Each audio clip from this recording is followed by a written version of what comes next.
నీవే బోరగా వాడుకోమని తండ్రి ప్రభు, నాకు ధైర్యాన్ని ఇవ్వమని అడుగుచున్నాను. యేసయ్యానికి స్తోత్రాలు ప్రభు. అయ్యా నీవే మాట్లాడమని అడుగుచున్నాను ప్రభు. నాలో ఉన్న టెన్షన్ తీసివేస్తండి ప్రభు. నీవే నా నోటిని బోరగా వాడుకొని మాట్లాడమని అడుగుచు యేసు పరిశుద్ధమైన నామములో అడిగి వేడుకొంచున్నాను తండ్రి. ఆమేన్.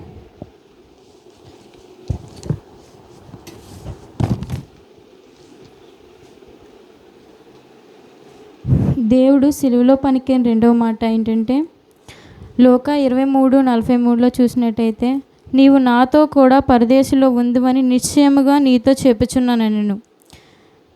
ఇది ఏ సందర్భంలో చెప్పి ఉన్నారంటే, ఇస్కరియోతు యోధ అనే 12 మంది శిష్యుల్లో ఒకడైన ఇస్కరియోతు యోధ యూదులకు యేసుప్రభు వారిని 30 బంగారు నాణాలకి అప్పజెప్పేస్తాడు. అప్పజెప్పిన తర్వాత ఏంటంటే, వాళ్ళు యేసుప్రభు వారిని ప్రధాన యాజకుడి యొద్దకు తీసుకొని వెళ్ళి అతనికి నానా రకమైన హింసలు పెడతారు. ఎంత వేదన అంటే అది మనం తట్టుకోలేము. అసలు నరమాత్రుడు ఎవరు తట్టుకోలేనంత వేదన ఆయన పడ్డారు. ఎంతో రక్తం పోయింది, ఎంతగానో చాలా వేదన పడ్డారు. మన కోసం ఎంత వేదన పడ్డారంటే ఆయన రక్తం ఏరులై పారింది. తర్వాత ఆ ఎండలో నడుచుకొని వెళ్ళడము, సిలువ మోసుకొని వెళ్ళడం, అలా గొప్ప వేదన పడ్డారు ప్రభువారు మన కోసము. అలా కపాలం అనే స్థలానికి తీసుకొని వెళ్ళి ఆయనకి సిలువ శిక్షను వేయించారు. సిలువ శిక్షను ఆయనకి వేశారు. ఆ కాలంలో సిలువ శిక్ష ఎవరికంటే దేశద్రోహులకి, ఎవరైతే దేశానికి ద్రోహం చేస్తారో, ప్రజలకు అన్యాయం చేసిన వారికి, దోపిడీ దొంగలకు, అలా బందిపోట్ల దొంగలకు, అలాంటి వారికి మాత్రమే సిలువ శిక్ష వేసేవారు ఆ కాలంలో.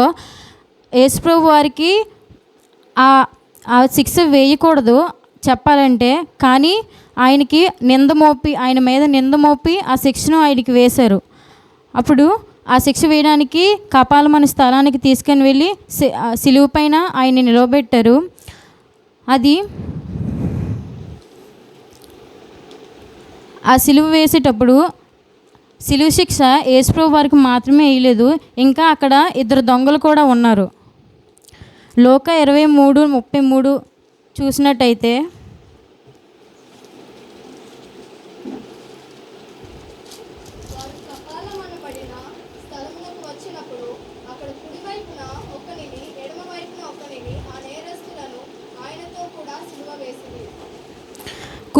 కుడివైపున ఒక దొంగని, ఎడమవైపున ఒక దొంగని, ఇద్దరికి కూడా సిలువ శిక్షను అక్కడ వేశారు. వాళ్ళిద్దరూ దొంగలు, బందిపోట్ల దొంగలు. అలాంటి వారితో పాటు యేసుప్రభు వారికి కూడా అక్కడ సిలువ శిక్ష వేయడానికి అందరూ అనుమతించారు. ప్రజలందరూ అనుమతించడం వల్ల పిలాతుకు తెలుసు, ఆయన భార్యకు ముందు రోజు ఏంటంటే కల వస్తుంది. అంటే ఈయనకి ఎటువంటి తప్పు లేదు ఈయనలోని, ఈయన నిజమైన వాడు, ఈయన సజీవుడు అని ఆవిడ తెలుసుకుంటుంది. ఆవిడ తెలుసుకున్న తర్వాత ఈయనకి ఎటువంటి శిక్ష వేయొద్దని చెప్పి తన భర్తతో చెప్పడం జరుగుతుంది. చెప్పిన తర్వాత ఏంటంటే అతనికి తెలుసు ఈయన ఏ పని చేయలేదు, ఏ తప్పు చేయలేదని చెప్పి. అయితే ప్రజలందరూ అతనికి శిక్ష వేయాలని కోరుతారు. వాళ్ళు కోరడం వల్ల మాత్రమే యేసుప్రభు వారికి శిక్ష వేయడం జరిగింది. ముందుగా ఇద్దరు దొంగలు ఉన్నారు. దేవుడికి 2 దొంగలు సమీపంలోనే ఉన్నారు. 2 పరలోక రాజ్యానికి సమీపంలో ఉన్నారు. దేవుడికి 2 పక్కనే ఉన్నారు.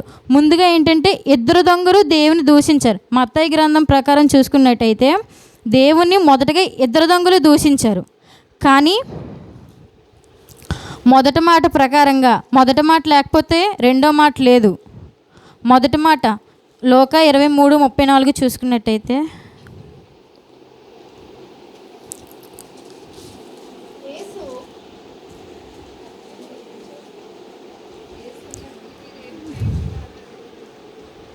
తండ్రి వీరేమి చేయుచున్నారో వీరు ఎరుగురు. అంటే దేవుణ్ణి వాళ్ళు ఎంతగానో ప్రజలందరూ, యాజకులందరూ దేవుణ్ణి శిక్షించారు. తర్వాత అతని మీద ఊమి వేశారు. దొంగలు కూడా దేవుని దూషించారు. అందరూ దూషించినా సరే దేవుడు వాళ్ళ కొరకు తన తండ్రిని ప్రార్థించారు. ఏమని? వీళ్ళు ఏమి చేయుచున్నారు వీరు ఎరుగరు, అంటే వీనికి క్షమించండి అని చెప్పి అంటే నింద వాళ్ళ మీద లేకుండా వాళ్ళకి క్షమించమని, తప్పు వాళ్ళ మీద ఉన్న వాళ్ళని క్షమించమని తన తండ్రికి ప్రార్థించారు.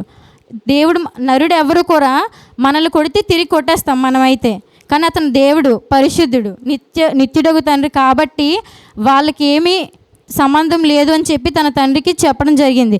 దానివల్ల ఒక కుడివైపు ఉన్న దొంగ మారాడు. కీర్తనలు 18:44 చూసుకున్నట్టయితే,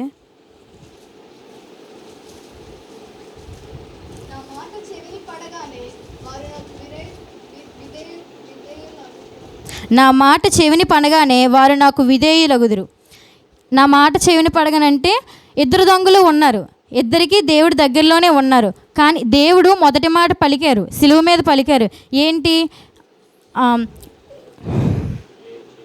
వీరేమి చేయుచున్నారో వీరు ఎరుగరు, కాబట్టి వీళ్ళని ఏం చేయకండి ప్రభువా అన్నట్టు వాళ్ళ తండ్రికి చెప్పారు. ఆ మాట కుడివైపున ఉన్న దొంగ విన్నాడు కాబట్టి దేవుడికి విధేయంగా మారాడు. వేరొక దొంగ ఆ మాటని ఫిజికల్గా విన్నాడు కానీ స్పిరిచువల్గా ఆ మాట వినలేదు, కాబట్టి అతను దేవుడికి విధేయంగా లేడు. సామెతలు 2:5,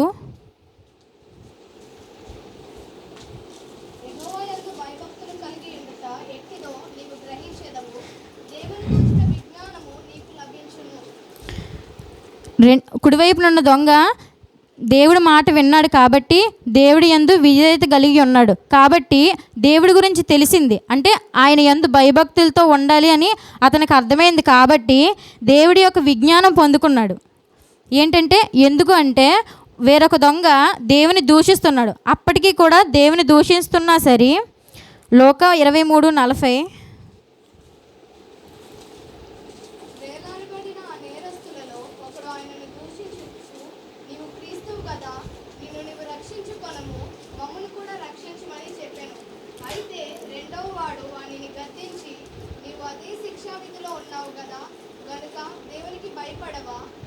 మనకైతే ఇది న్యాయమే, మనం చేసిన వాటికి తగిన ఫలము పొందుచున్నాము, కానీ ఈయన ఏ తప్పిదమును చేయలేదని చెప్పి ఆయనను చూచి, యేసు నీవు నీ రాజ్యములోనికి వచ్చినప్పుడు నన్ను జ్ఞాపకము చేసుకొనుమనెను.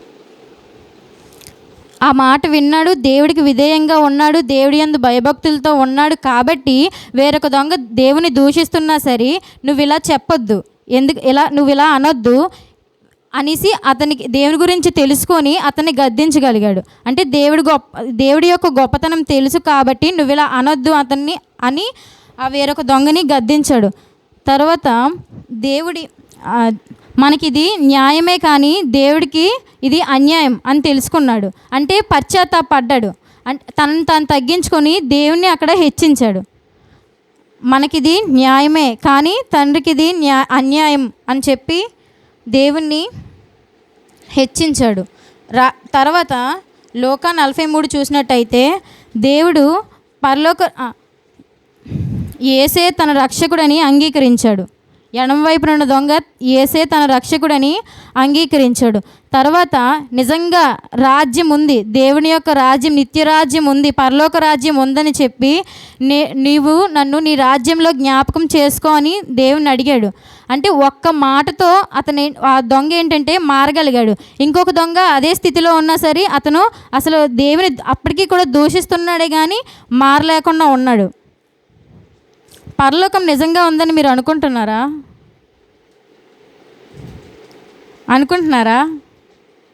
పరలోకానికి రెండు రకాలుగా మనకి అర్హతలు ఉండాలి, 2 అర్హతలు.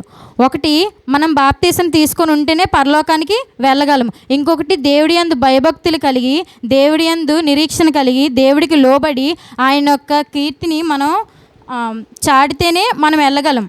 అలాంటిది ఒకటి జరిగితేనే ఆ దొంగని ఎందుకు దేవుడు పరలోకానికి వస్తావు నువ్వు నాతో కూడా అని చెప్పారు? మీరు ఆలోచించారా అది? ఎందుకంటే ఆ దొంగ ఆ చావు బతుకుల్లో ఉన్నాడు ఇప్పుడు, అంటే ఎలాగైనా మరణ అంచుల్లో ఉన్నాడు. అలాంటి స్థితిలో కూడా దేవుణ్ణి అతను ఒక్క మాటతో నమ్మాడు. మనం అలా నమ్ముతామా? లేదు, నమ్మం కదా. అలాంటిది చివరి అంచుల్లో కూడా దేవుని ఒకే ఒక మాటతోని నమ్మి వేరొకరి గురించి దేవుడికి చెప్పగలిగాడు. అంటే సువార్త కూడా జరిగింది అక్కడ. ఎందుకంటే వేరొక దొంగతో చెప్పాడు కదా, నువ్వు ఇలా అనకూడదు అని చెప్పి గద్దించాడు కాబట్టి అక్కడ సువార్త కూడా జరిగింది. ఇంకా తనను తాను తగ్గించుకొని దేవుని హెచ్చించాడు. మాకు ఇది తగిందే కానీ తండ్రి నీకు ఇది తగింది కాదు అని చెప్పి తనను తాను తగ్గించుకొని దేవుని హెచ్చించాడు. తనే రక్షకుడు అని అంగీకరించాడు. తన యందు నిరీక్షణ కలిగి ఉన్నాడు. ఏమో ఇక మీదట ఇంకా ఆ దొంగ బతికితే బాప్తీసం తీసుకుందినేమో, అది దేవుడికి అర్థమైంది, దేవుడికి గ్రహించారు. దేవుడికి అన్నీ తెలుసు కాబట్టి అతనికి పరలోక రాజ్యం ఇస్తానని చెప్పి రెండవ మాటగా నీవు నాతో కూడా పరదేశంలో ఉందేం నిశ్చయముగా నీతో చెప్పుచున్నాను నేను. దేవుణ్ణి నమ్మితే మనం సూచక్రియలు చూసామండి, చూసాము. ఎలా అంటే బైబిల్లో చాలా ఉన్నాయి. అంటే ఫర్ ఎగ్జాంపుల్ మత్తయి 9:20 చూసుకుంటే అందులోని దేవుని నమ్మితే 12 ఏళ్ళుగా రక్తస్రావం గల స్త్రీ దేవుడి అంగీ చెంగును పట్టుకొని ఆవిడికి స్వస్థత జరిగింది. అంటే ఆవిడ మనస్ఫూర్తిగా సంపూర్ణ విశ్వాసంతో దేవుని నమ్మింది కాబట్టి ఆవిడకి స్వస్థత అనేది దక్కింది. ఆవిడ సంపూర్ణమైన స్వస్థత పొందింది. ఇంకా దావీదు అనేవాడు చిన్న బాలుడైన గొలియాతుని చంపాడు. అది ఎందుకు? సంపూర్ణ విశ్వాసంతో దేవుని నమ్మాడు కాబట్టి. మనం కూడా సంపూర్ణ విశ్వాసంతో పూర్ణ విశ్వాసంతో దేవుని వెతికితే ఆయన మనకి ఏది ఇవ్వకుండా ఉండడండి. అడుగుడి మీకు ఇవ్వబడును, వెతుకుడి మీకు దొరుకును, తట్టుడి మీకు తెరవబడును అని దేవుడి వాక్యం సెలవిచ్చింది కదండి. మీకు ఏది కావాలంటే దాన్ని దేవుడు ఇస్తాడు, కానీ మీరు దాన్ని విశ్వాసంతో దేవుని అడగాలి. దేవుడి యందు నిరీక్షణ కలిగి ఉండాలి. దేవుడి యందు గొప్ప ఆలోచనలు కలిగి ఉండాలి. దేవుడికి మనం లోబడి ఉండాలండి. మనల్ని ఎప్పుడూ హెచ్చించుకోకూడదు. దేవుని నామాన్ని మాత్రమే మనం హెచ్చించబడే బిడ్డలుగా జీవించాలి. ఆయన నామాన్ని ఏనాడు కూడా కించపరచకూడదండి. సిలువలో దేవుడు మొదటి మాట ప్రకారంగా రెండో మాట వచ్చింది, రెండో మాట ప్రకారంగా మూడో మాట. ఇలా అన్ని మాటలు కూడా మన యొక్క ఆలోచనలు మొత్తం బైబిల్ అంతా ఒకటైతే ఈ 7 మాటల్లోనే ఇంత అర్థం ఉంది కదండి. మనం ఎంత దేవుని నమ్మాలో, ఎలాగైతే దేవుణ్ణి చేరుకోవాలో అనేది 7 మాటల్లోనే తెలుస్తుంది. అది మనం గ్రహించాలి. దేవుడి యందు భయభక్తులు కలిగి ఉండట ఎంతో మేలండి, ఎంతో శ్రేష్టం. అది లేకపోతే మనం లేమండి.